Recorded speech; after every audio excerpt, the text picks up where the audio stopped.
You are now tuned in to the Windy City Benders podcast. This is WCBP. All right, it's another just in the WCB podcast. It's Jarom, it's Tanner. What's up, bud? Not much, man. You know, just getting excited. We had some preseason hockey, so it's there. Hockey is on TV. Blackhawks hockey is kind of on TV. Well, one game is, and the other you have to watch it kind of illegally, I think. But hey, you could have watched it if you wanted to. Lots going on. We're getting close, so let's just get into it. Blackhawks kicked off their preseason this past Tuesday against the St. Louis Blues in Chicago. And going into it, what was your expectation? Like, where was your level? Like, how are you feeling going into the first I know it's preseason game, so it doesn't matter, but like, you have the whole summer of people talking about how shitty this team is and how bad they are. And it's just gonna be miserable. So like, what was your feeling like kind of going into the first preseason game? Oh, I had no feelings. Because it's preseason. Yeah. Like, no, like, for the most part, you typically see, like, at the home games, a few more of your star players, and at the away games, like, less of your, like, big guys, more of, like, the guys trying to crack the lineup. Yeah. So, yeah, I mean, cool. Yeah, cool. All right. So we got hockey. Going into it, Luke Richardson said that they were going to probably run with a good majority of the normal squad, what the squad's going to look like. And the only big names really missing was Reichel and Kurashev. It was great because we got to see a lot of young defensemen. Groshinski was out there. You had Vlasic. You had was it Del Mastro? Del Matero. Where the fuck did I get that from? That's my favorite part, is when you just like making things up. It's the greatest. Yeah. I know exactly what you're talking about. Oh God, but yeah. So first taste of the goalie tandem that we got going into the season. Mrazek and Stalock, right? Yeah. So I know you didn't get to watch the whole game. I actually watched the entire game. I had nothing better going on that night. We'll start with the goalie. So you brought up the goalie. Mrazek didn't look as bad as as anticipated. He let one goal in. It was a tip-in power play goal. And I'm actually not 100% sure if I remember if it bounced off Seth Jones, because I know it mentions Seth Jones might have got a piece of it, but I think it was credit to O'Reilly. Yeah. But other than that, he wasn't all that bad. I'm looking at the highlight just to see if you're right about if it goes off of Jones. Also, I didn't watch a lot of the game. I only caught a little bit because I just wanted to see some of the new guys that are on the team. Yeah. I didn't really take a look at Mrazek, and now that I'm seeing like this highlight, I don't really like his setup. Oh no, yeah, that was just a straight tip by Riley. Yeah, okay. So I blame Colby Coleman on that one because I think he kept saying, I think that went off of Jones.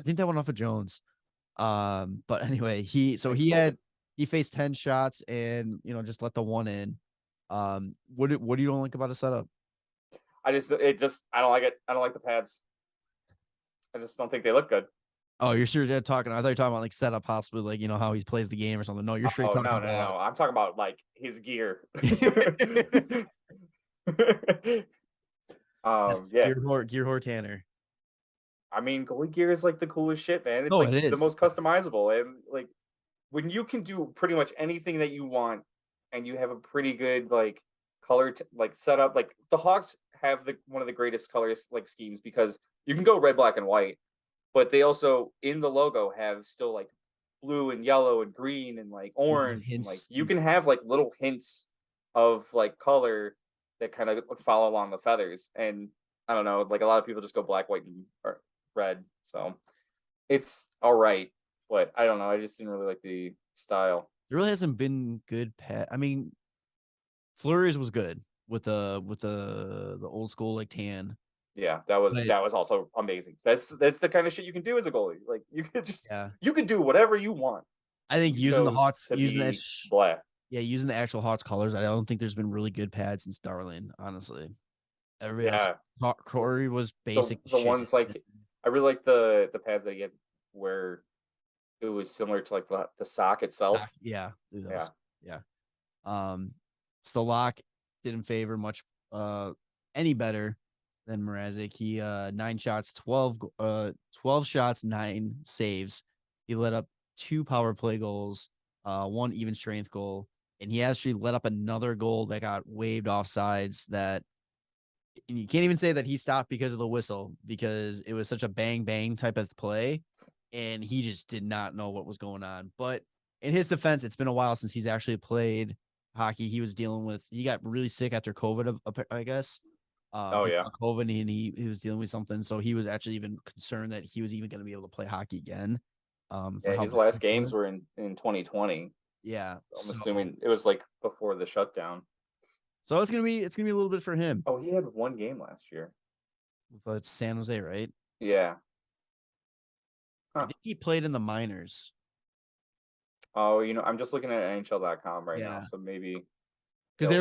they were talking about on the broadcast that um at one point he was like last year it was essentially not like don't worry about my numbers, don't worry about anything else. It's just like focus on actually doing it, making sure I'm able to do it, all that kind of stuff. And now he's just Yeah. excited to actually go out there and try to do the Yeah. thing and help this team out and hopefully Yeah, help it looks like put he goals in. played only about 17 games in the NHL last year.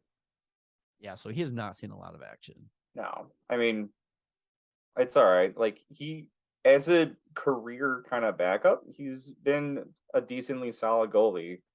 And like all we really need is somebody that can just kind of play backup and doesn't need to be stealing wins or anything. Yeah. Working the way from the goalie to the defense. There's 2 takeaways I kind of had from that. One, Korchinski. Kid's gonna be fucking good. Holy Hope shit. so. Oh my god. He already looks so comfortable out there. And I know we kind of talked about it last time where I was like, does he maybe, stick around? And it's like you gotta this is another instance where I'm like, couldn't he maybe? I'm like, no, you gotta stop, Zach. Stop. He was interviewed between the first and second period, and he was even saying he's like, hey, I'm just here, to get the experience and to absorb as much as possible from like Connor Murphy and and the defensive guys and take as much as I possibly can back to the WHL this year and put the best season I possibly can. But this kid, the confidence he has, the amount of times that he was able to just stay strong on the puck, carry it out of the defensive zone and break it into the offensive zone.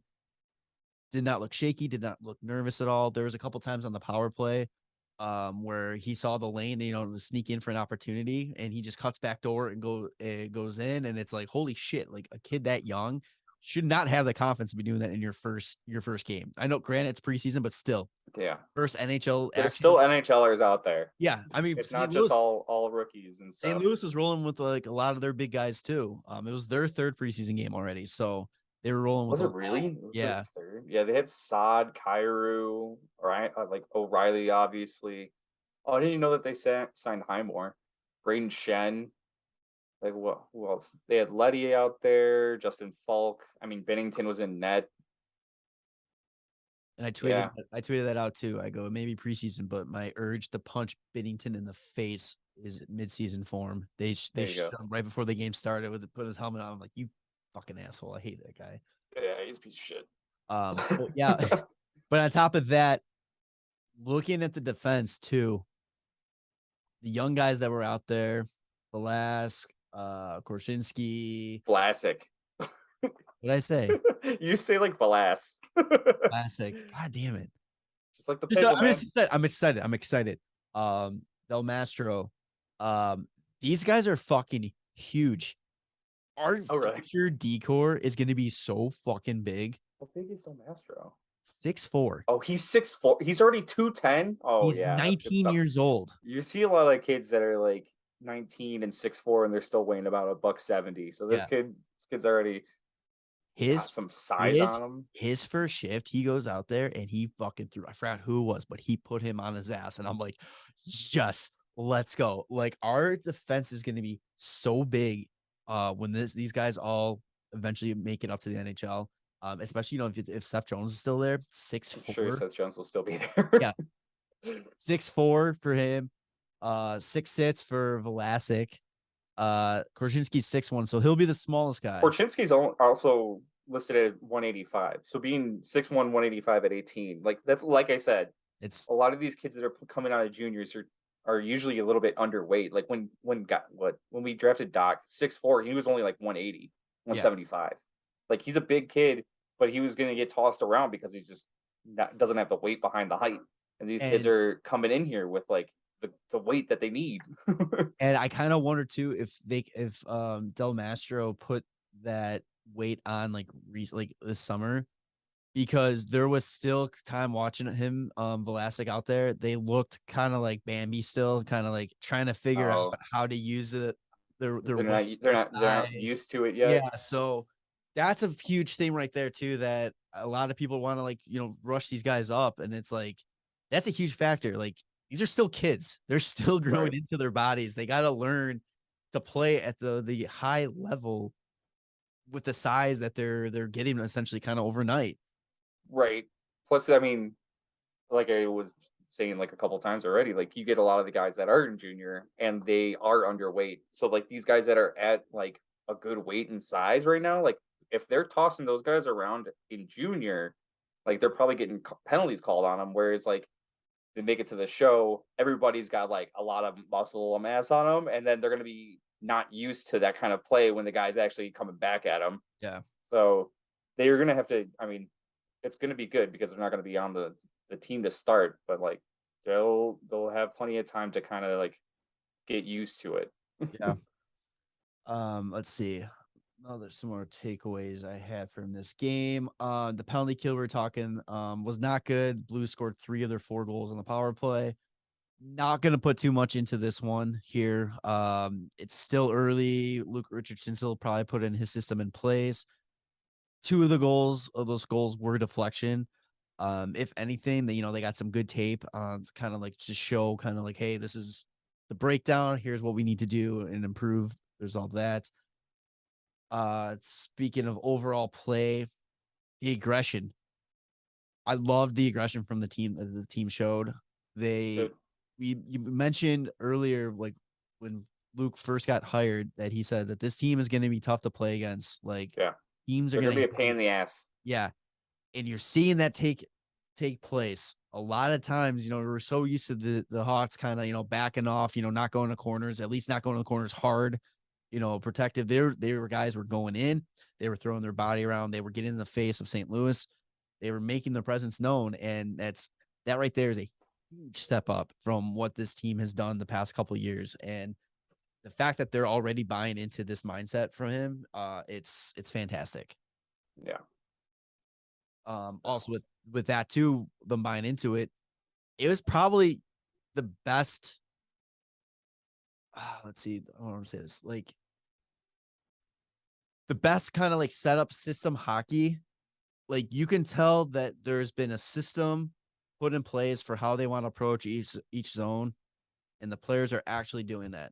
Where in the past couple of years, it's kind of seemed like it was kind of like chickens with their heads cut off, running around in the zones, not really kind of, rat hockey almost type of situation. Right. It was mainly just like get the puck to Kane. Right. And when he's not on the ice, keep it out of our net and get off the ice. Yeah. And so it's like, it's very early. It's still a little bit, got to figure it out, but there is some systems being played there. The last couple things I'll talk about really quick was I really did like the Kane, Dome, Anthony line. Domi, I still didn't show much in that first game. I think he kind of was like the afterthought of that line. I thought Anthony and Kane played fantastic together. They had a couple 2-on-1s together. Dude, Anthony is fucking fast. Yeah, he's the little bit that I did catch. I was like, oh, he beat an icing. Yeah, it's like, of course. It's like great. I'm really excited to see that happen this year. But he's gonna remind me a lot of oh my god, what was his name? Stallberg. Okay, that's literally he's very much Stallberg though. He's got the speed, but he really struggles on the finish. Okay. And that's the thing too. There's a couple times where it's like he had the 2-on-1 with Kane, and he was going so fast that Kane gets the puck back to him, and he's either too close to the net where he can't shoot it, or he can't get it back to Kane because he's just boom, boom, boom. Rodriguez Straight from the line Mighty speed. Ducks, yeah, Yeah. Rodriguez from the Mighty Ducks, like just boom. But yeah, so that was nice. Kane or Taze looked pretty good. He looks like he's kind of, feeling better, feeling himself a little bit. I liked Radish out there. I really think he can potentially be like a Hagel-esque player that can, Oh yeah. fill in I mean, for the after top that two trade, he lines. came in and filled that Hagel role nicely. Yeah, and he's gonna be great. Tyler Johnson.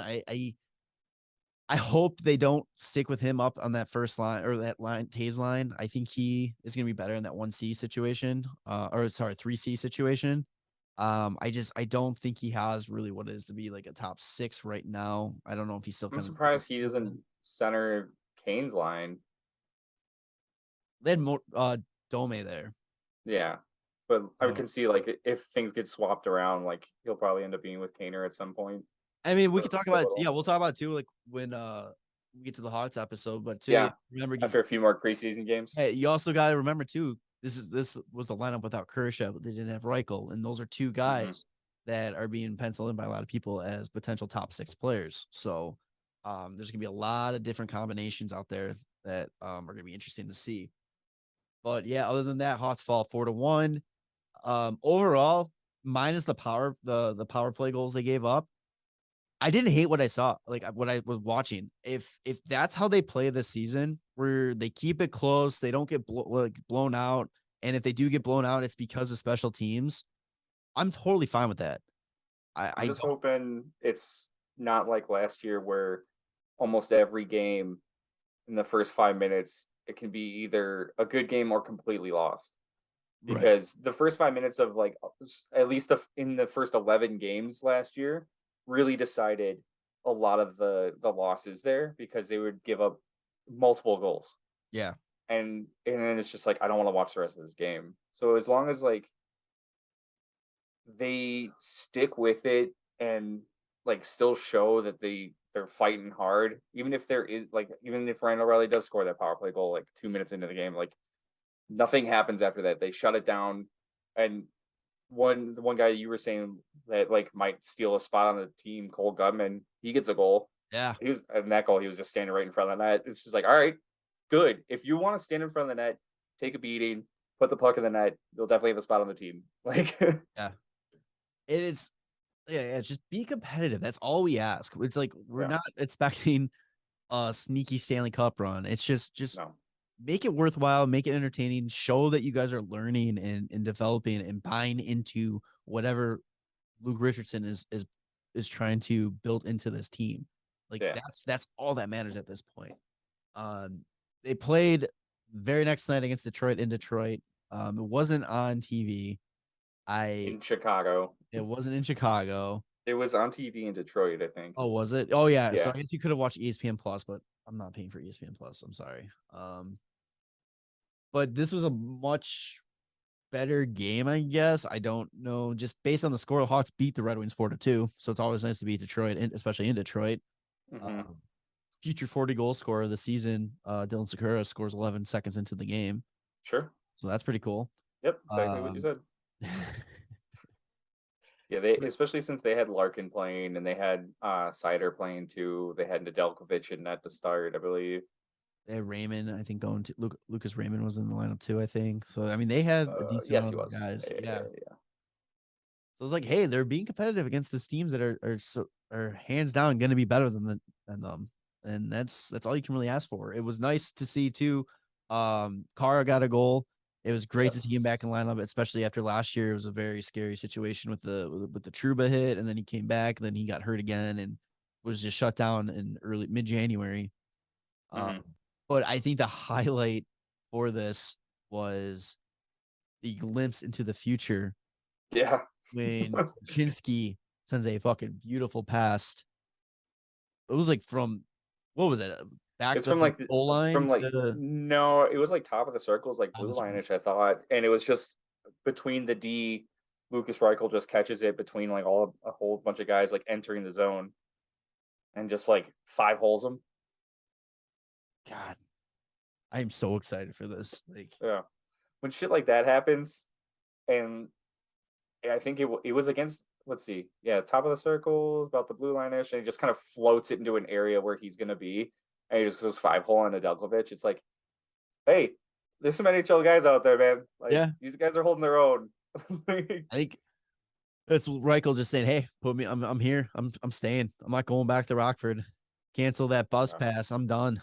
Um, but yeah, it's preseason hockey. It's hard to judge a lot, especially when it's not the normal guys. But the one thing you got to take into consideration too is, besides the top six, we don't know who is going to be on this team and really how they're going to fill it Yeah. out. So it's Which is cool, actually, yeah. because So because it's like this is when preseason really matters for a team like this. Like, and like the Stanley Cup winning teams, like you kind of knew going into the season who's going to be on the team. yeah, There may be one surprise, but like right now, it's like, yeah, man, like we're a team. You want to play hard. Like, yeah, exactly. Moving on to that. Speaking of, like, who wants to play? We talked about Jake McCabe. He had the spinal surgery. It was announced that he was going to be out 10 to 12 weeks. Once training camp started, he actually was talking to the media a little bit, and he actually confirmed the timeline, but he clarified it, saying that the 10 to 12 weeks was from the time of him having the surgery, which at the time he was speaking, which I think it was Wednesday or Thursday of last week. It was right before we recorded, or after we record. So it was probably Thursday or Friday. Friday after we record Thursday. No, sorry.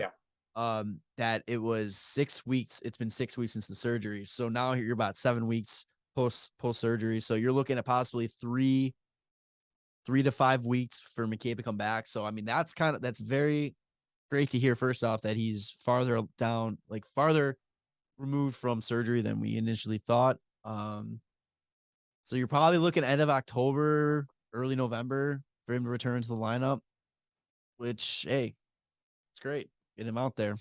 yeah. Don't rush it. Take your time. It's completely fine. Yeah. Like, Team's not going anywhere. yeah, no need to literally. like try and make it back like too soon. Like, you want your career to keep going a little bit longer. Like, Take care of just yourselves. let it be 100%. Yeah. And then the last thing we have for Hawks Talk here, at least on my list, is the NHL Stanley Awards, which apparently these have been going on for a while. Oh, And really? I I had no don't. idea. Yeah, I because thought I it was remember. the first year. No, because they're listing like, oh, this is the third time Toronto's won, or like people have won, kind of thing. Oh, wow. It's just various different things. Like it was like best social media team, or best social media, best like promotion, season ticket renewals stuff, game presentation. The Hawks were actually nominated one. What was the act? Do you have it handy? Yeah, best social impact slash growth initiatives. And they That's were what nominated, they were nominated, but LA won. and it was Pittsburgh was the third team, right? Yeah. Yeah. So it's Yeah. cool. I mean, it's cool being recognized for what they're doing off the ice, especially with the Native Americans. And I mean, that's just not all what they do, but that's probably the biggest one that they're doing right now. Yes. And as expected, the comment section on that post was just a literal shit show, clusterfuck of Yeah. people not knowing what the hell they're They don't know talking anything. about. They Yeah. don't really know anything about what the Hawks do outside of the big news that they hear about last year. And like, they don't know that like every game that the Hawks have at home starts with like a recognition of like indigenous people, and like there's a whole presentation every time. Yeah, and it's so well done. It's Yeah. so cool. And then then how much they give back to like those kind of communities too. And it's just like, oh yeah, like that's, nobody knows that. So they just see like the Hawks were nominated for social impact, and then they're like, oh wow, like how stupid is that? It's like, all right, don't look into it. Just, Yeah. you know, Tell me you're let uneducated without telling me you're uneducated. Boom. ignorant. But yeah, that was interesting. What were some of the other winners? Vegas won, I think, for in-game presentation. Best which, presentation. yeah, Yeah. That's a no-brainer right there. As much as you gotta hate Vegas. I It's mean, a show. Like yeah. it's easy enough. Best marketing campaign was the Devils. Social media club of the year was Toronto, which I don't know how like Carolina Yeah, or there's like so many better ones. Nashville, like, but I don't. Maybe they're really good social media in Canada. I saw one comment on that was like, "Oh, so you're basically awarding CSN and TSN for a Yeah, social media award." best sponsorship activation, Pittsburgh. I don't even know what that means. Yeah. Best ticketing initiative, Philly. Let's see. Best. Yeah, so like even the social media club of the year, it says recognizes overall excellence by a club's social media team, including maximizing the team's official social media channels to engage existing fans and capture the attention of new fans with outstanding creativity, consistency, and proven instinct to innovate within the NHL. I don't Okay. know. All right. Sure. You said some words there. Yeah. The best sponsorship activation says recognizes a creative and or successful partnership campaign, platform, or promotion executed in conjunction with one or more club sponsors. So they, yeah, cool. They did some sort of advertising thing with the sponsorship. Great. It's weird that they don't like they say who the winner is, but they don't say like the reason behind them You know winning. what they Yeah, actually did. like what did they do that like fit the description of this award? Yeah, because I would say besides Vegas, I think it's hard. Like I don't know. Right. Like it's Was there like a easy. Like Vegas you can see. Like you watch a home Vegas game and it's like, "Oh shit, like they're putting on a Vegas show before the game." there's They like also have a DJ and it's like a rave. Like yeah. The like Blackhawks okay. got a DJ now. Yeah. That's not the same though. Yeah, but all right. You got anything else for hot stock? No, All right, so let's move on that's to it. yeah, let's move on to NHL talk. Yeah, Before quickly. Let's hit this quickly before we yeah, the Pacific. yeah, we hit the Pacific specifically this episode. Uh, couple signings. Let's see real quick. Rasmus Sandin signed a 2-year, $1.4 million deal with Toronto. Undervalued? Undervalue. Yeah. That's what I've been seeing. Like I mean, not exactly fair value for him, but like he's just excited to play hockey. it's hard. Yeah, and it's kind of hard to do that too when you're also already above the cap and you got to figure it out. Yep. So he kind of had to take the hit. Spencer Knight signs a 3-year, $4.5 million extension, Yeah. which is very funny to me. $14 million, $14.5 million in goaltending for Florida. Yeah, man. God, what were they doing signing Bob that long? They were doing their best. Yeah, but yeah, I mean he's still. I mean Spencer Knight's only 21 years old, I believe, still. So I mean that's still to be determined. Yes. Really, what is going to turn out to him? I mean, I mean, the deal makes sense. Like now you have both goalies locked up until the end of the 25-26 season. So that's kind of like, all right, we have our back end for the next 4 seasons, like giving us the best shot to make it further. yeah.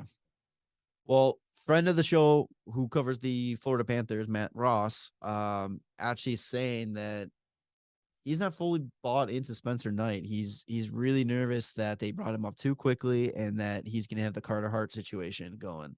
And I think it's very valid. And Well, I can just kind of just say it's not going to be entirely Carter Hart situation because Philly sucks. that's fair. Extremely, Florida doesn't. yeah, Like that's extremely he's gonna have help, and like Carter Hart's also doesn't have Bob. that's fair. Like who does Carter Hart have, like to either learn from or actually just be the 1A Get if he's gonna end personality. up being a 1B? Like Carter Hart was brought up and it was made the guy. Yeah, He that's was the fair. one, and like Spencer Knight, it can still be just like the backup. That's very fair. Right? Like Yeah. he's it's not all on his shoulders. That's the whole different situation with Carter Hart. I understand like the ages make sense, but Yeah.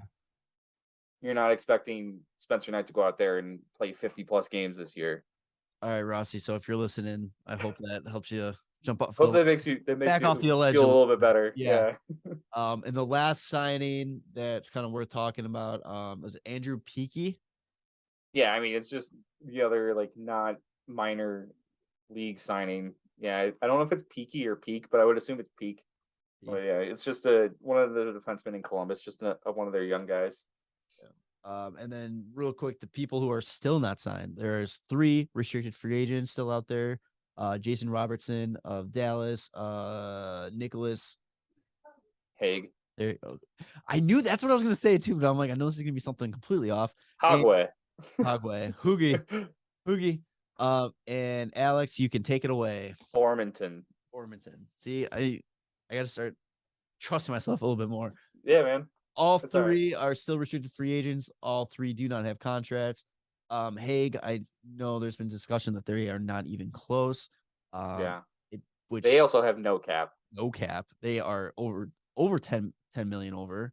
But like, I don't understand when does IR kick in, because they're gonna have like Nolan Patrick on IR, and then they already have Shea Weber and Robin Lehner on IR. I think it's when the season officially starts.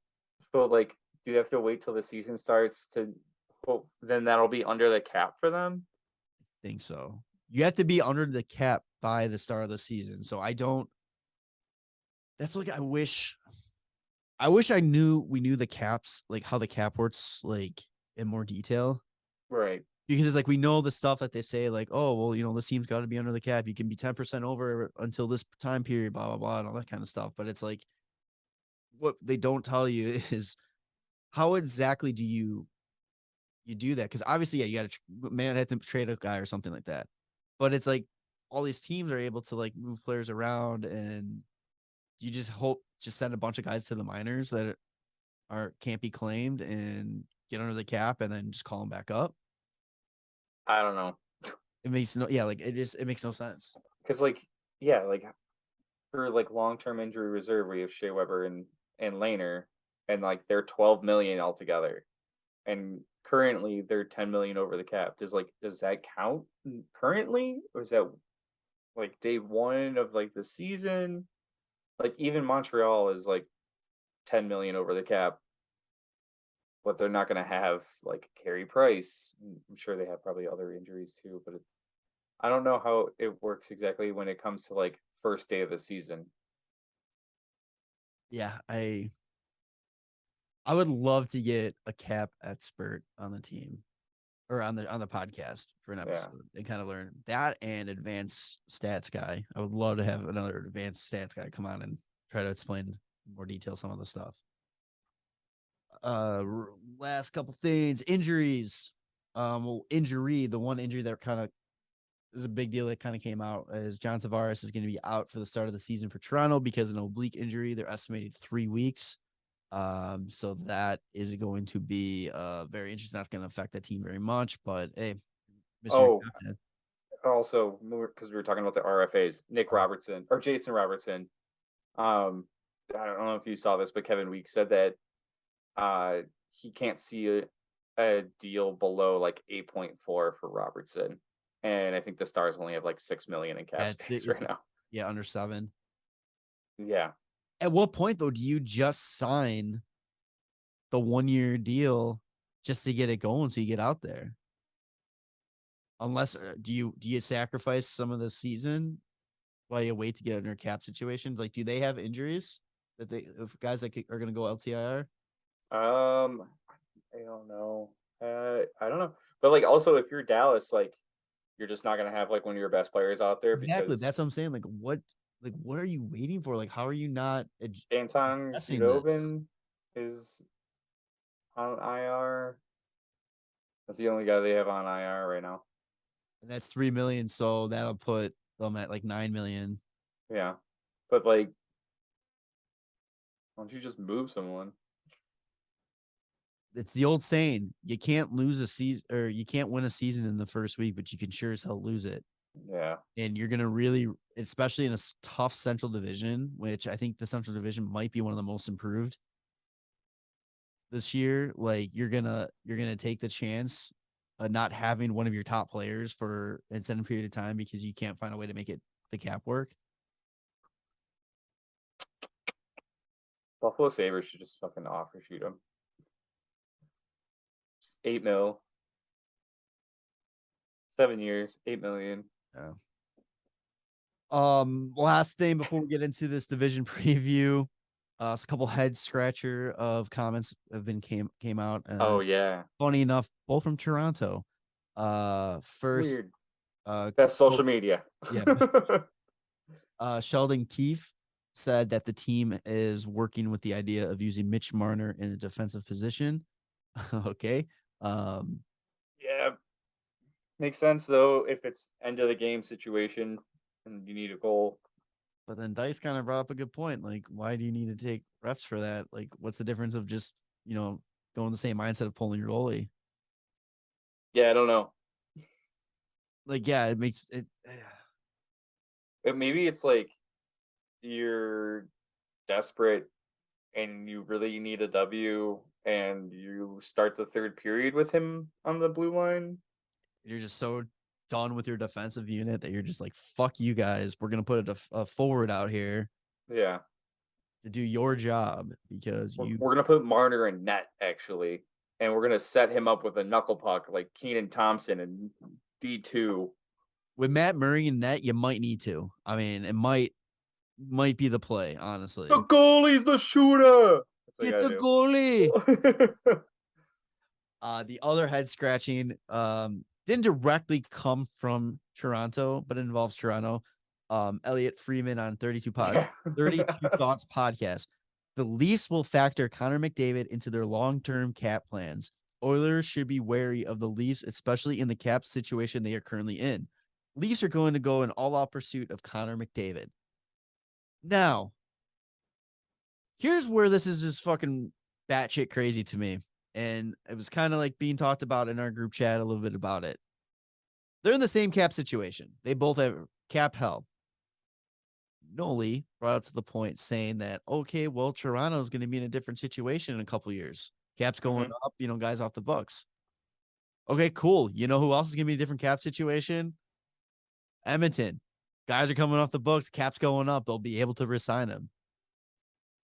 Like, what is, like, how does that even make sense? Well, here's the thing. So when McDavid's deal is up, the guys that are that would still have deals going on are Darnell Nurse, Zach Hyman, Ryan Nugent-Hopkins, and Jack Campbell. But the contract year that McDavid would be in is the same season that Draisaitl would need a new deal. So you potentially have, I mean, if Draisaitl makes, like, if the cap goes up, Draisaitl is going to make like 12.5, 13 million, right? Yeah. You're going to have Zach Hyman at 5.5, Nugent Hopkins at 5.125, and you're going to have Jack Campbell at 5 and Darnell Nurse at 9.25. So those all factored in. Plus, you need a full rest of your fucking team. And I'm sure they're going to want to hold on to some of their young guys that they have, like Kyler Yamamoto. Maybe they get rid of Jesse Puljujarvi eventually. They've been trying to, and it just doesn't seem to work, or they don't want to. I can't remember. I don't know which is which. Here's the other thing. Are you just going to not sign guys until McDavid's deal comes around, right? Yeah, that's like, what I'm saying, you're still pushing for a cup now. So they could end up being in a completely shit cap situation by the time McDavid needs a deal. Whereas Toronto doesn't have anybody signed like over 4 years from now. But here's except for Morgan Riley. Here's what I wonder, and like I'm kind of it confuses me about this. It's like, so is Toronto just going to be like, Austin, yeah, you want this money, but fingers crossed McDavid's going to be available. So it's like, we can't, like, what, like, no, you go Matthews and McDavid. Okay, so Marner, Nylander, like, you, like, yeah, are you going to potentially lose guys? Well, that's the weird part, right? Like, that can factor into this team At the off chance that McDavid hits the open market and is willing this would be like the funniest part about it is that they set their cap situation up so that like by the time McDavid's contract year comes around, they have maximized their amount of cap space that they can have, but also prioritize probably like Austin Matthews and maybe Mitch Marner, I would assume. And then they set it up so that they can offer like 18 million or some shit like that because the cap will hopefully be at like 100 mil. And yeah, so here you and go. then right when it's like January 1st or whatever, and then he can re-sign. Edmonton just re-signs him. Just like, all right, never mind. We just completely fucking opened up 18 million to get like Connor McDavid, but like, so it's fucking hilarious. Puck Report actually put something out too. We'll do this really quick and then we'll switch over because this is already going kind of on. They put out like according to multiple sources, NHL teams have given some guidance on where the cap could go over the next few seasons. So keep in mind, McDavid's last season of his contract is 25-26. Yes. Next season, they're anticipating, or no, that's this season. Okay, so next season, they're anticipating 83.5. So it goes up $1 million. Following season, they're projecting potentially between 87.5 and 88 million. So that's a nice little bump compared to what's been going on the last couple of years. Yeah. By the 25-26 season, McDavid's last season under contract, it's going up to approximately 92 million. Yes. So you're potentially looking at another 4 to 5 million the following season, based on the numbers that they're giving there. You could say pay 4 to 5 million, it's going to go up. So you're looking at potentially $97 million when Connor McDavid can hit the open market. Yeah. Dude, that's going to be fucking awesome. I cannot wait. And I'm pumped for stupid money to get thrown out again. Stupid money and just like, let's let bad contracts. So we'll just see teams get totally fucked because they have the money to do it. And say, thank God that Stan's not our GM anymore when that happens. Yeah, honestly. But all right, enough of that. Let's get into Pacific preview. So let's start. Let's just like we're doing so far. We'll start at the top and work our way down. And ironically enough, the team at the top of the division last year is probably the most interesting team of the offseason. Talk about an emotional roller coaster if you were a Calgary Flames fan, going from almost being considered cup contenders last season to losing Johnny Gaudreau, to hearing Matthew Tkachuk is not going to resign with us. It's over. Going, oh my God, is this going to be it for Calgary? Rebuild already? All this kind of stuff. To turning Matthew Tkachuk into Huberdeau, Weegar. Then you bring in Nassim Kadri to fill in. I forgot about Kadri. So has there ever been an off season like Calgary where you go from cup contender to you'll be lucky to sniff playoff contention back to cup contender in one off season? Has that ever happened? In a couple of weeks? Yeah, like probably like a month. Yeah. It was they were the joke of the off season, and then all of a sudden did Calgary just win the off season? Right? Yeah. They also last year they finished 50-21-11 for 111 points, won the division. The big standout for them last season was Markstrom. I think he played absolutely out of his fucking mind last year. So I think that also goes into the season as probably one of their biggest questions too is Markstrom going to have that consistency? Is he going to be able to put up the same type of season as he did last year? And honestly, overall, I think he could. I mean, the team, they didn't get worse. They didn't get better. I feel they kind of stay in par, no?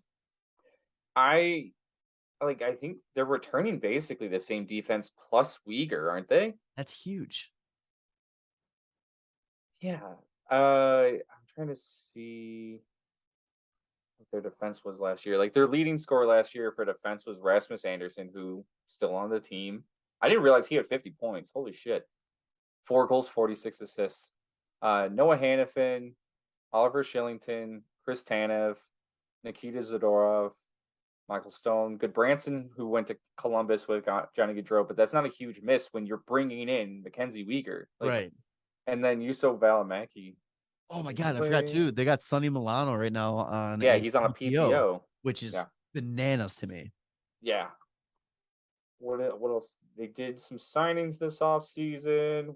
Or like getting some guys re-signed, basically, is what I mean. The one big thing that like happened off season that I still think is hilarious is the 8-year deal for Huberdeau. But I mean, that's gonna bite in the ass in the future, so whatever. That's future. Um, that's future Calgary's problems. They signed Dennis Gilbert. There you go.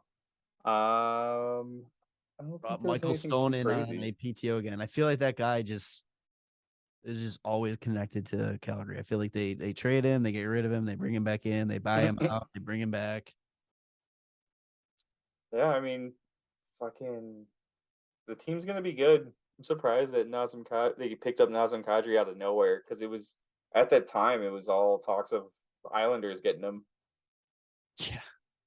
And of course, Lou just I still we said it when he signed originally, but like there was one of the funniest thing was Lou Lamoriello is just out there running, destroying his office, looking for the contract that he thought Nazem Kadri already signed.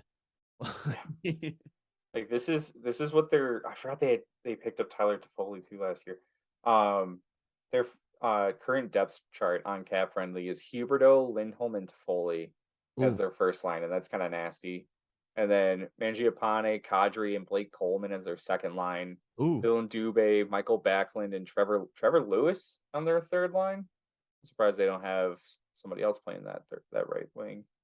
Then Lucic, Kevin Rooney, and Brett Ritchie. oh my That's god! a big fucking fourth line. That's Yeah. 6'2", 6'3", and 6'4". Like Jesus Christ. And they only play Edmonton 3 times this year. Jeez. That sucks. Hanifin and Rasmus Anderson is their first line right now, and then Uyghur and Tanev. That's a really good pairing, I Oh think, yeah, because Chris Tanev is super underrated as a defensive defenseman, and then Shillington and Zadorov. Damn. Yeah, I think they're going to be pretty goddamn good. not bad. I think that team. No, I'm convinced. I'll say right now. I'll wait till our playoff prediction. I think they win the division again. Yeah. So, and it helps too that this division really kind of didn't do much. Yeah, So, like they had the most activity of any team in this division to really kind of just be about the same. right. Yeah. Speaking of the Battle of Alberta, that brings us over to Edmonton, and they finished last year 49-27-6 for 104 points. More or less is just going to be more or less the same. I Yeah, mean, they have Connor McDavid and Leon Draisaitl. I mean, the only way that things go south for them is if both of them somehow suffer season-ending injuries, right? yeah, no, absolutely. Like it's some sort of, I mean, that's what happened in the playoffs though. Is like Draisaitl played injured because otherwise they would have gotten smoked, Right. and they Yeah, still got swept by Colorado because they yeah. were just so much better than them. But Edmonton didn't do a ton, but they definitely improved They, because their biggest area of weakness was goaltending. And they yes. went out and got Jack Campbell instead of deciding to sign Mike Smith again. Well, he's already under contract. He had one Yeah, more I year. know, but he's like retired, isn't he? Yeah, he failed his physical, so whatever you want to I call mean, that. They the other thing re-signed. too is they're going to have a full season of Evander Kane, more than likely a full season unless he gets suspended. Of Evander Kane, and I mean, when we saw what he could do in the playoffs with McDavid, like he was able to do that for a good majority of the season. Like he might be fucking hitting 50 goals, man. Like I mean, if he just fucking just smartens up, puts his head down, and just focuses on hockey, like he's there's a good no hockey there's player. no denying He's a he's a good fucking great hockey yeah, he's player, a man. great hockey player. He's just a piece of shit human being. Yeah. Like, but speaking of that too, piece of shit human being, allegedly, because technically wasn't found guilty, he was cleared of all charges. They have Jake Vertanen on a Mm. PTOD as well. Um, and that was another funny thing. They're like, what's higher, their salary cap problems or their legal fees for their players? But yeah, I mean, I'm looking at this. They really didn't bring anybody in. Yeah, it's basically Jack Campbell. They brought in Matthias Janmark. I was gonna say I couldn't remember if he was there at the end of No, the they because signed he him was in in. Toronto, right? At the end of the season last year. Oh, maybe. Actually, I think you're right. Didn't did Vegas trade him to Toronto? Think so. No, he did. No, no, no, No. no. I don't. It just shows he doesn't have any stats as Toronto. It just shows Vegas. No. Oh wait. Who did Toronto sign Oh, somebody this offseason that was a former Hawk? No, Cam. not a former Hawk. What are you talking about? Oh my god, this is gonna bug the shit out of me. Who did Toronto sign? Toronto signs. What are you talking about? They Toronto just brought signed someone. somebody in, and then I just associated. Hold on, I'm pulling up. Give me 1 second. I'm so confused on who you're thinking of. Yarn Croc.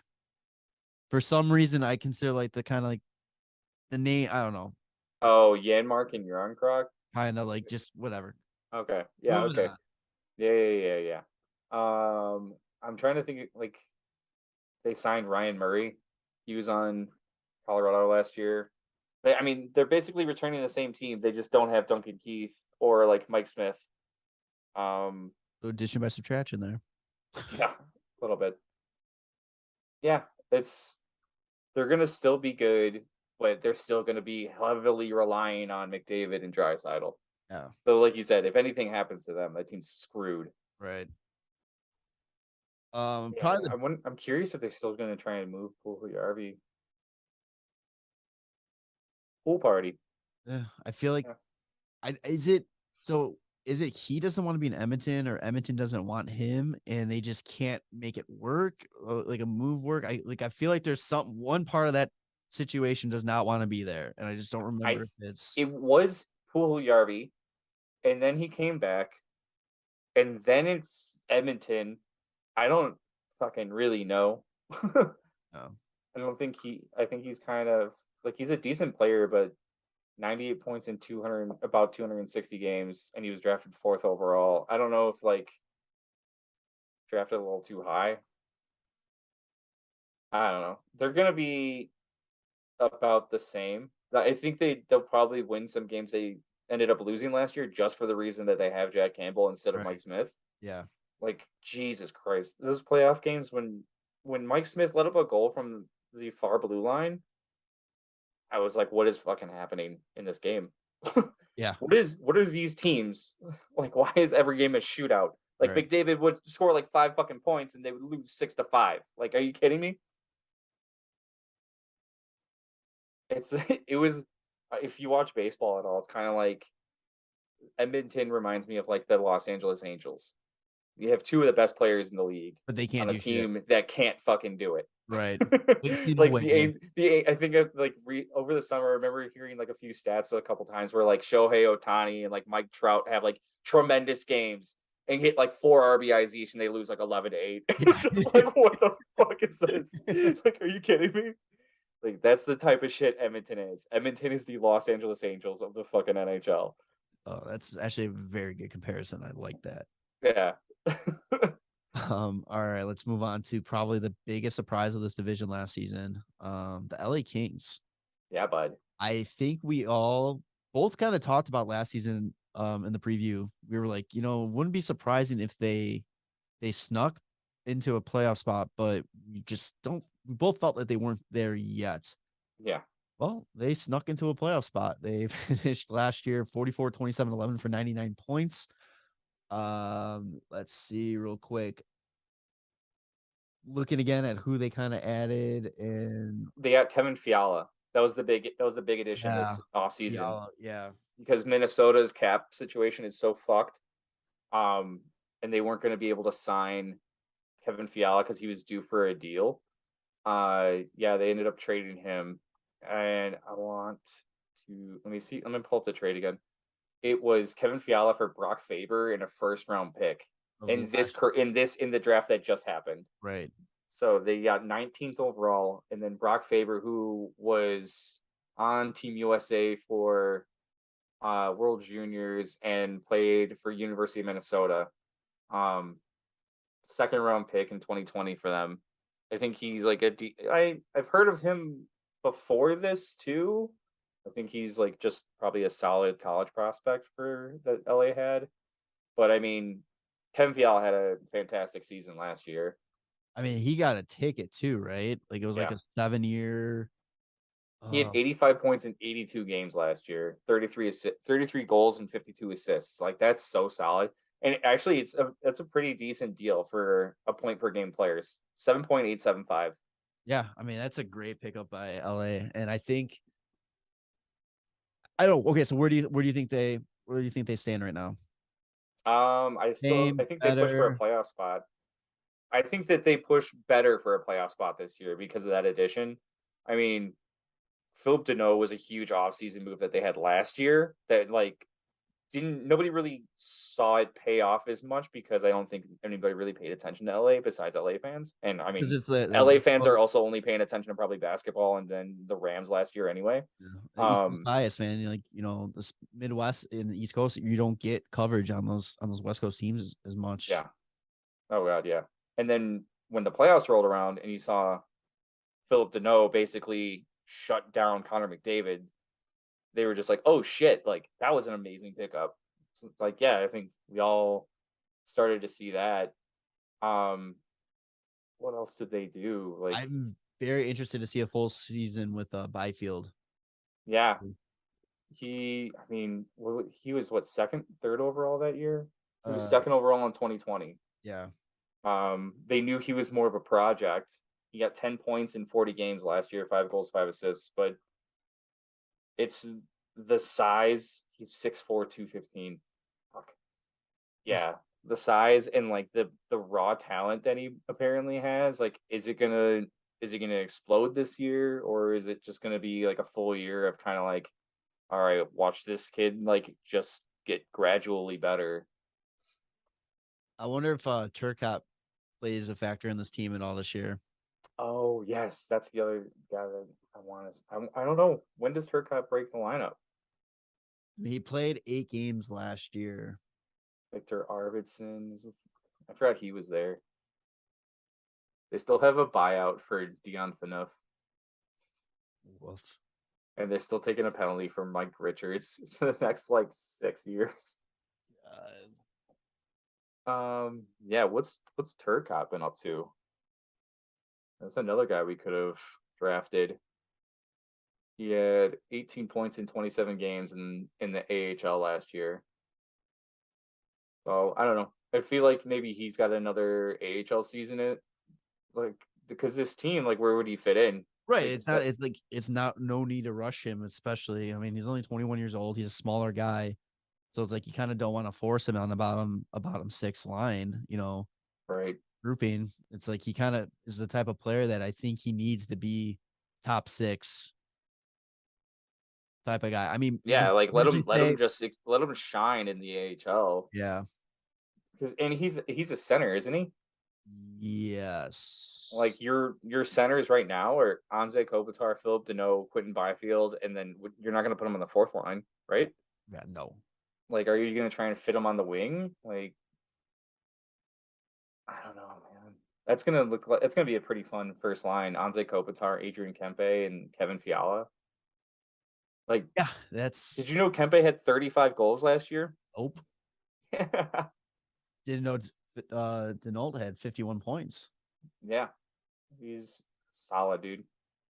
Um, what was it? Drew Doughty was hurt for a lot of last year too. He only played 39 games, so I Oh, wonder if he'll have like a good impact on this team. Yeah, they have like bunch of young guys too. See what happens. I think very that they're gonna be. I think the other thing that might bite them in the ass a bit is if Cal Peterson still is not ready to be the starter, like they are originally planning, and they're still having to rely on Jonathan Quick. They might not get the exact same kind of season that they got out of him last year. He had a pretty decent season, and he was supposed to be like the 1B, and he had to be the starter again. that's fair. Uh, But I mean, should be pretty decent. Um, the Pacific, I think, is like not super competitive compared to the previous two divisions in the East. I So think like that's why like if you're kind of slacking in a few areas, you still have a chance at making the playoffs. And this team kind of limped in at the end, It's like after Edmonton and Calgary, you got that one playoff spot. I think 5 teams are coming out of the Central. Okay. Yeah. So it's like you really gotta go hard for that third position. And it's like you gotta still remember, teams we're gonna talk about too. Yeah, they might not be the most competitive, they might be the most great, but when you're vying for that third spot, it's really anybody game. There's one team in this division that I truly think is a two. Maybe 3. Fuck. I keep looking at this, but one playoff spot essentially, and there's 3 teams I think that have a true chance for it. And that 3 teams that are basically going to fall between 3 and 5, pretty easily, but they can fight for it. And I think a big factor too is what you're getting out of the team that missed the playoffs for the first time in franchise history. The Vegas Golden Knights, who are 43, 31, and 8 for 94 points last year. I don't even know where to start with this team. Vegas tried to Tampa themselves into the playoffs. That's what they tried to do. They tried to use the LTIR in order to just kind of ride some guys into playoffs and have a full squad that would be cup contenders. And yet they didn't realize the guys that you are trying to ride during the regular season need to be good enough to have your team make the playoffs. Who was injured? It was like everybody was hurt. Everyone was hurt that had a significant amount of cap, and they had rotated injured players in and out. Where you just needed one guy to score a fucking shootout goal at the end of the season. Yeah. How do you go 0 for 17 in a row and your playoff dreams are relying on a fucking shootout? And not only were you close in those shootouts still because your goalie only let in 3 fucking goals. Yeah, Logan Thompson stood on his fucking head. I remember because we were at the Vegas game or the Chicago Vegas game that they were officially eliminated. And I'm like, everything, it went pretty deep into the shootout. And you could just tell it's this goal, Thompson is trying to will this team into the playoffs and keep them in it. And nobody just wants to score. It was great too, that the fact that the 2 situations that could eliminate them from the playoffs happened within minutes of each other. Exactly. It was somebody won, and then they ended up losing in the shootout, with 2 minutes later. I think Dallas. It was something with Dallas and Nashville. Yeah, I think Dallas won. Because Dallas was 98 points. Or it was it just they needed a point. Somebody needed a point. I don't know, but it was pretty fucking funny. Vegas though, man, every offseason they're like, hey, we should just get rid of somebody for nothing. Right. Last year, Marc-Andre Fleury. This year, Max Pacioretty, who they traded a shit ton to get in the first place. And now it's just, hey. Yeah. Can you imagine that kind of asset management where you go and fucking pick up a bunch of draft picks and get players in the expansion draft? Oh my God, how does it even work? They went and got Thomas Tatar for 2 seconds and a third or some shit like that. I think it was a first, second, and third. Yeah, a first, second, and third, and he barely played on the lineup. You trade Tatar to the Montreal for Pacioretty plus Nick Suzuki, and then you have Pacioretty for a couple seasons, and then you fucking let him go for good old future considerations. Yeah. Holy shit. I want to pull up Vegas's trades and see how many are just future considerations. Oh my God. I swear. I guess it's only that one because it wasn't really future considerations for the Fleury trade as much as it was just, here's a guy from the ECHL. Yeah. I'm trying to find that Tatar trade. I'm going to see that one really quick. Oh, yeah, here. Let's see. Just scroll. Okay, so oh no, that's when they traded Tatar. Great podcasting. I know. Sorry, guys. Yeah. They traded the 2018 first round pick, 2019 second round pick, and a 2021 third round pick Yeah. for Thomas Tatar. And then that means they traded Thomas Tatar and Nick Suzuki and a 2019 second round pick for Matt Pacioretty. So you traded off a player who is now the captain of the Montreal Canadiens for a guy that you said, just take him. Yeah. Do you think We don't have cap. Do you think when the news came out that Pacioretty is going to be out for a good chunk of the season because of an Achilles injury, they're just like, fuck, like you couldn't do this like a couple months earlier? Like They would have been trying to do the same shit that they had last year with just like the fucking injury like carousel. And here's the worst thing that they did to me this offseason. They are forcing me to watch them because they brought in Phil Kessel. Yep. So now I got to watch Phil Kessel play for fucking Vegas. Eventually going to have to buy a Vegas Phil Kessel jersey.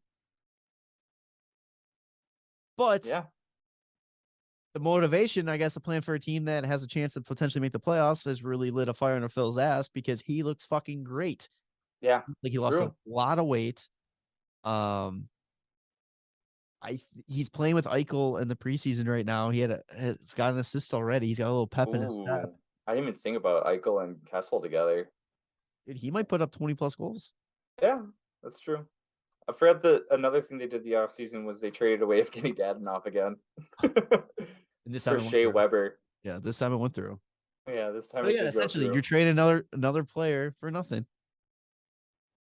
Shea Weber's not playing hockey again. Yeah, that's the most valuable trade though, was for the LTIR. Exactly. But still, it's like it's and the cap space. Like at least that one, like they were able to get like I don't know how the LTIR works, like we said before, but it was another cap dump fucking situation. But it's the same situation though. It's like you're trading a player that is able to play.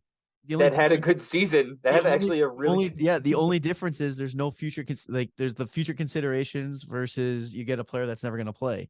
Okay, so yeah, you're getting cap relief regardless. Wasn't it like the day the game after the trade was voided, he scored the game winner. He had 43 points in 78 games last year. I just like it's so stupid. I just don't get it. Like I would never want to fucking play for Vegas. No. Like there's no like loyalty behind anybody. Like as soon as Jack Eichel like doesn't do enough, like probably this season they're gonna try and trade him. It's probably gonna be for nothing. And it's gonna be very hard to, because now it's like Eichel's kind of getting that reputation of being a locker room cancer. You still don't know how he's truly going to come back from that sticks replacement, or that surgery he did, because he's still one of the few people that did it. So you're still trying to learn what the effects are on that. It's gonna be really hard to move him. And you don't have the cap space to eat some of his cap to make it happen. The last thing I'll say about them too is their goalie situation is just fucked. Robin Lehner's out for the entire season. You're putting a lot of eggs into Logan Thompson's basket. They brought in Aiden Hill though too. Ooh, yeah, wow, let's go. He didn't have a bad season, I thought, in San Jose. He was like decent. He played 25 games, had 2.66 goals against average and a 906 save percentage. I mean, San Jose wasn't very good last year, so that's not too shabby. I mean, they're also probably gonna. It looks right now they have 3 goalies, and Laurent Brissot's the other one. Yeah. So just like Vegas's first season in the NHL, where everybody was getting hurt and they were rotating through goalies, I think they went up to like 5 goalies or some shit like that. Like, sure, everybody's gonna get time. Yeah. So we'll see.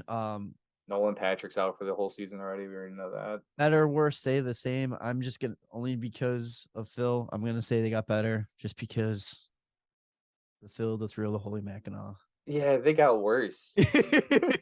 Like Phil is going to be great. I'm glad they got Phil Kessel. Like, it's exciting because like the team will be pushing for a playoff spot, but it's like we said because the division's not super strong. Like besides the top two, but you traded Pacioretty for nothing, and you traded Evgeny Dadonov for nothing. Easily got worse. But. Yeah, and you're not going to have your starting goalie like Robin Lehner. Like,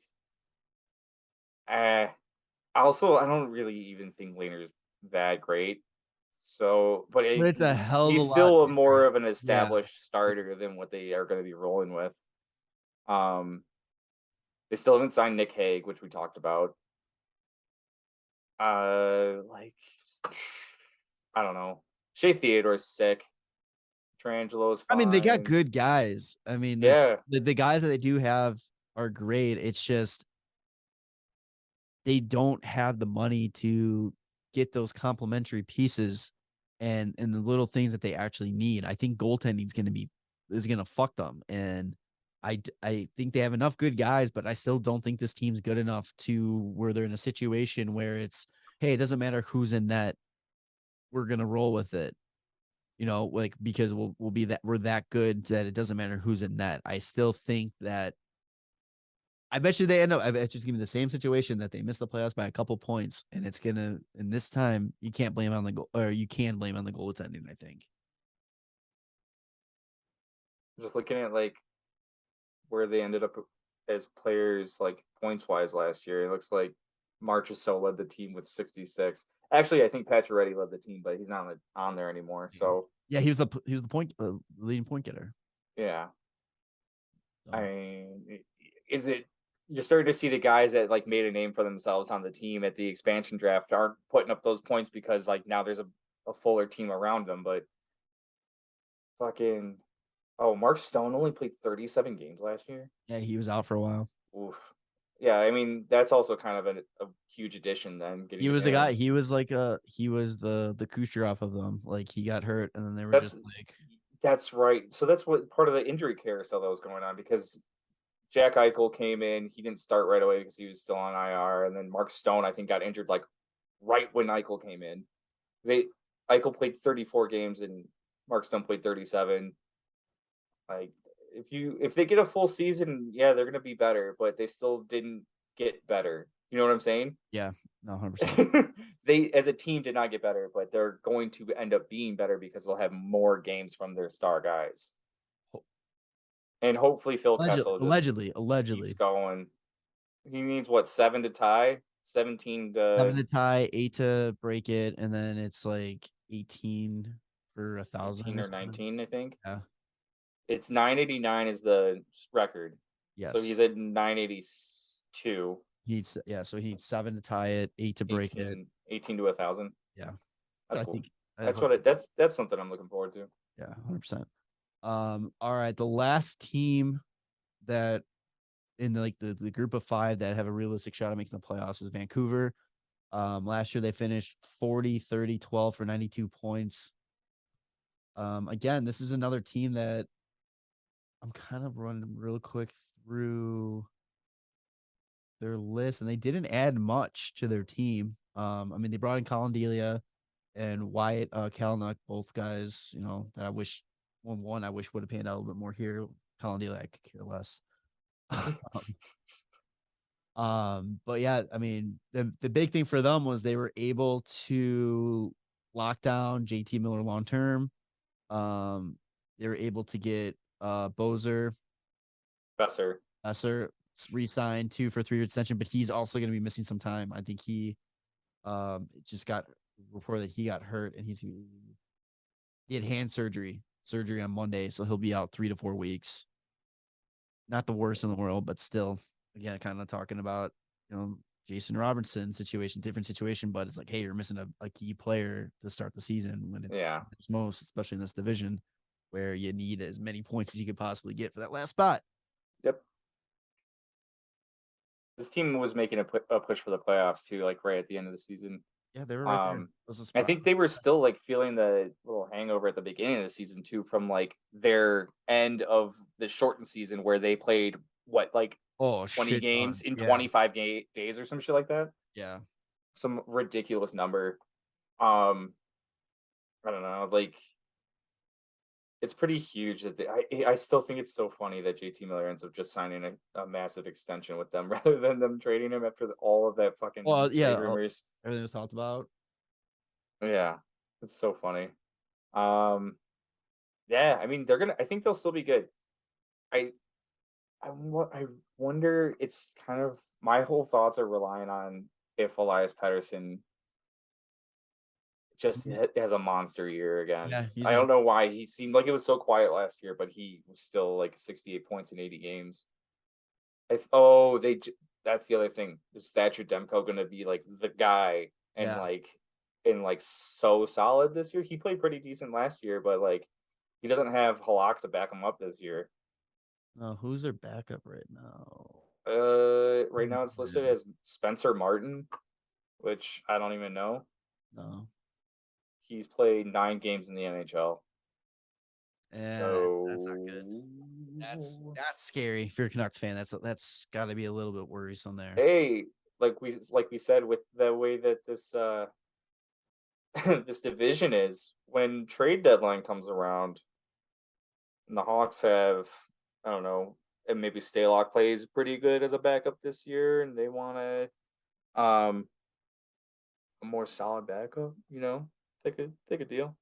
That's hilarious too that Delia isn't listed as a backup on that team.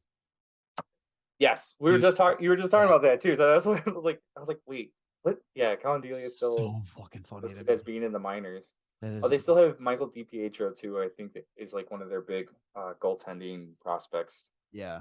Maybe he makes a run for it a little bit this year, if they don't have like a solidified backup.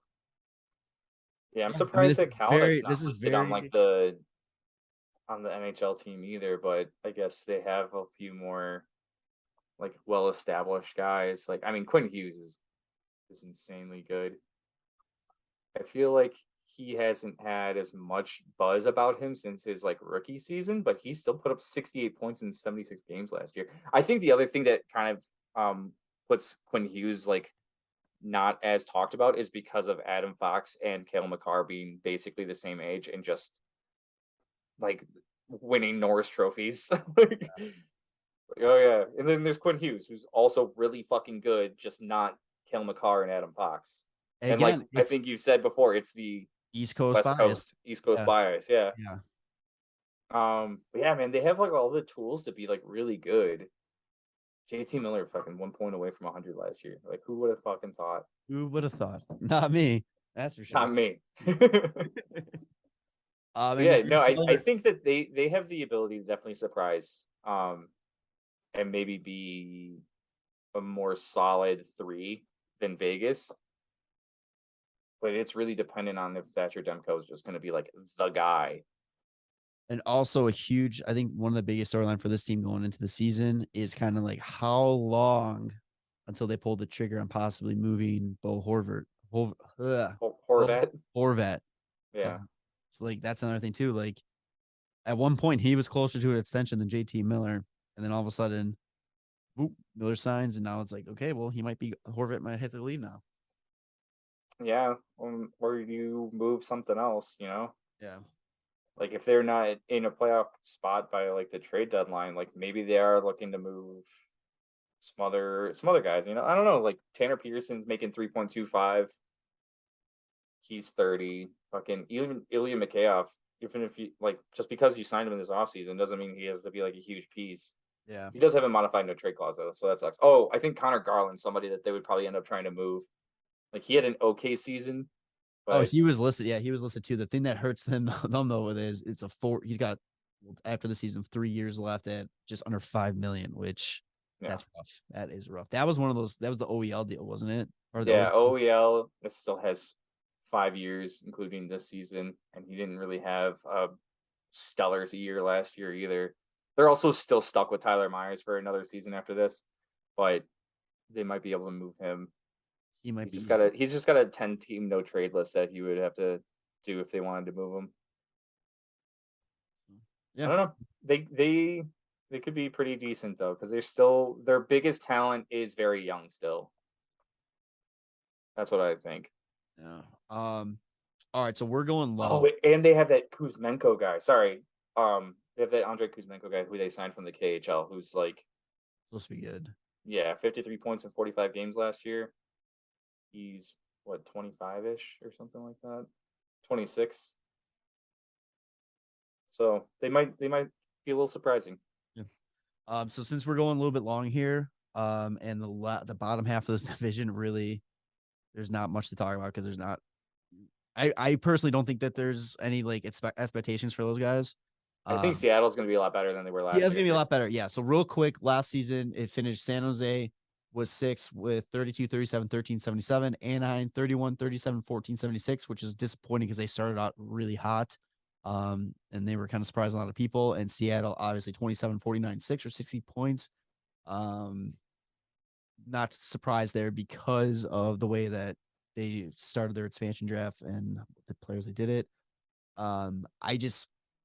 San Jose is very interesting to me just because of the new GM Greer. I'm very curious to see how he builds this team. He's kind of has the same situation as Kyle Davidson. He kind of has to tear it down a lot. Not a lot, but he has to tear it down to kind of build it back up. He's screwed with some cap situations, like having Erik Karlsson for 5 more years and Marc-Edouard Vlasic for 4, and the team's not pushing for playoffs, or they're not really looking at it. You still have Logan Couture for another 5 seasons. I mean, those are guys that you would want to move for assets, but you're not going to be able to. Yeah, I think that's kind of. I don't know. Maybe they move Timo Meier this year. That would be like he's in his last year of his deal. He's only 25, and that's kind of like the DeBrincat situation. You know, like yeah, it's your biggest asset that you have that you could get the most back for. Do you want to move them? Absolutely not. But would it make sense because you're looking forward to like building for the future? Yeah. Yeah, and they not going to be able to move Karlsson. He also said he's not going to ask for a trade. He's committed to this team. So, ooh, shit, too. It's even more like fucking DeBrincat because Timo Meier is going to be an RFA when his deal ends. He's also making 6 this year, which is what DeBrincat was. Yeah. DeBrincat's due for 9 for his qualifying offer. Timo Meier's due for 10. Oh shit. Yeah, his base salary this year is 10 mil.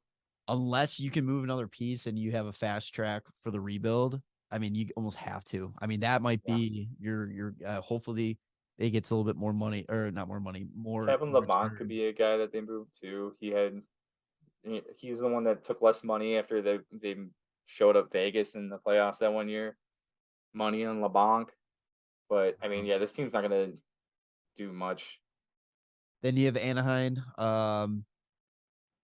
Again, I don't think they're going to be a factor. I think that they're starting to tread a little bit more to the right. I think you're starting to see the light at the end of the tunnel for them a little bit. I think you're starting to have a potential that they can be competitive. I think you're about to say they brought in Ryan Strome. Yep, they brought in Ryan Strome and Klingberg. That's true. They made moves to be better.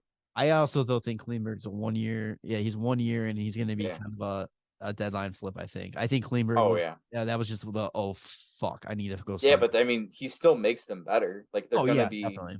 So they're not going to be like such a basement, like bottom team. I just don't think they're going to be fighting for that 3rd spot.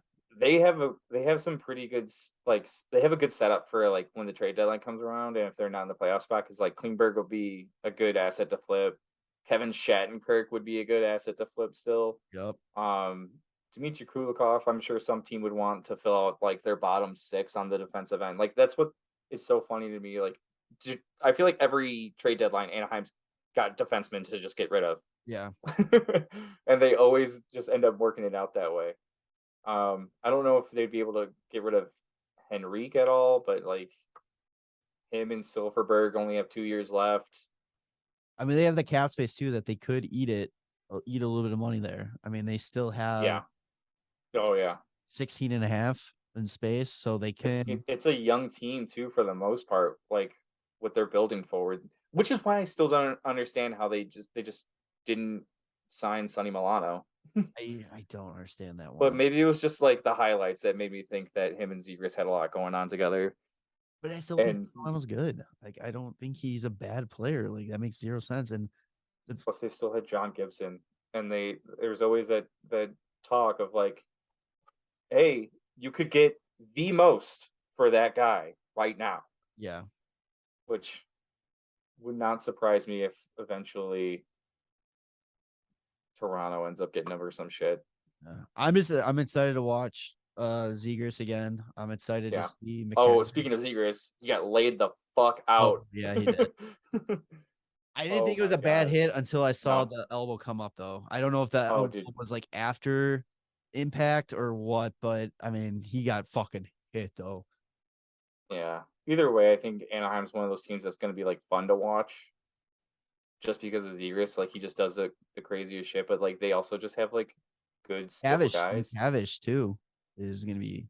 Oh, that's right. Yeah, yeah. Now he's I think Mason he's McTavish should be playing this year. yeah. I'm assuming he would be playing this year. Like he looked He did really good in the in fucking World Worlds. Juniors. Oh yeah.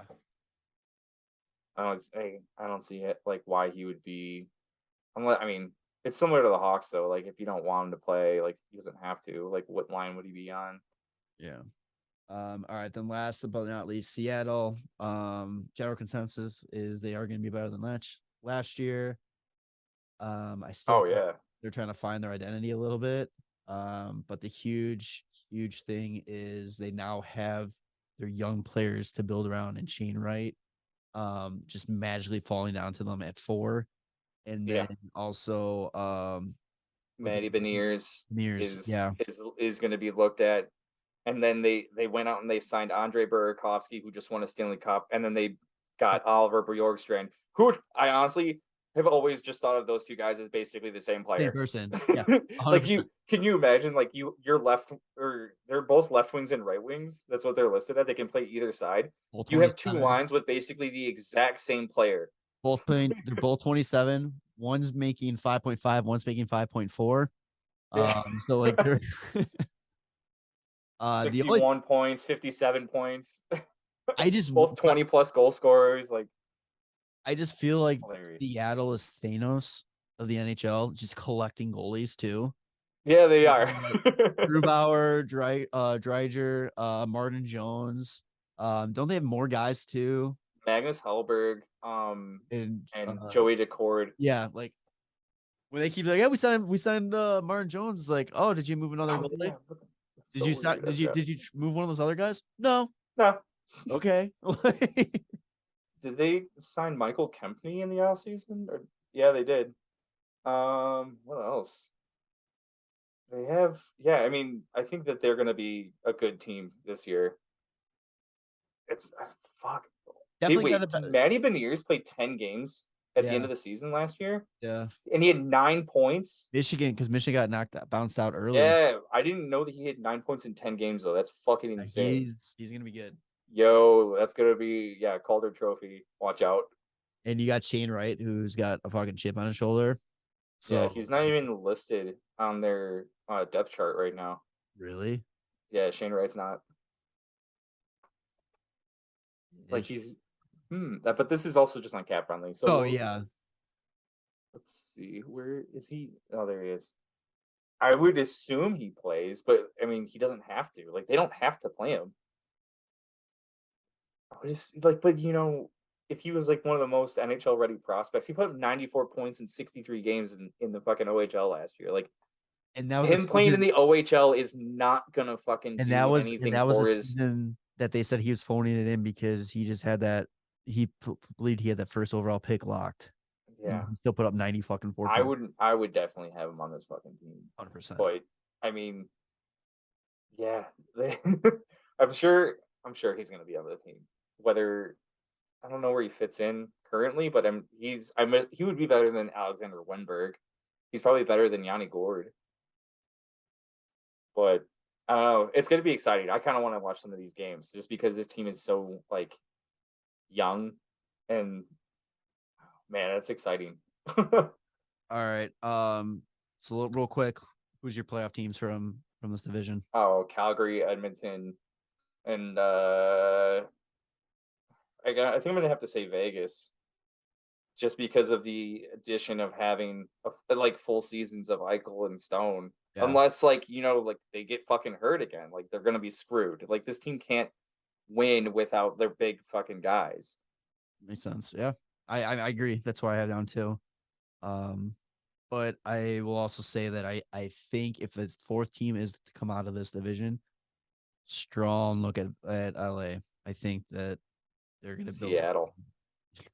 You picked Seattle last year. I'm not kidding. I think Seattle might surprise some people just because I get really this lineup kind of excites me a bit. I don't know why, but You feel funny. I think it's just because of the young talent with Beniers and Shane Wright being added, and then Burakovsky and Bjorkstrand. Like they're gonna have the firepower on offense. I think it's just, are they going to be able to keep the puck out of the net? All right. Well, you got anything else?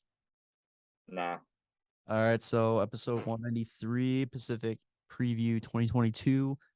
Make sure to follow us on social media at WCB Podcast. Like us on Facebook, the Windy City Bender Podcast. Subscribe to the YouTube channel. Subscribe to us on Apple Podcasts and on Spotify. 5-star reviews on both. Yeah. We'll see you on the next one. All right. Love you, boys. Bye.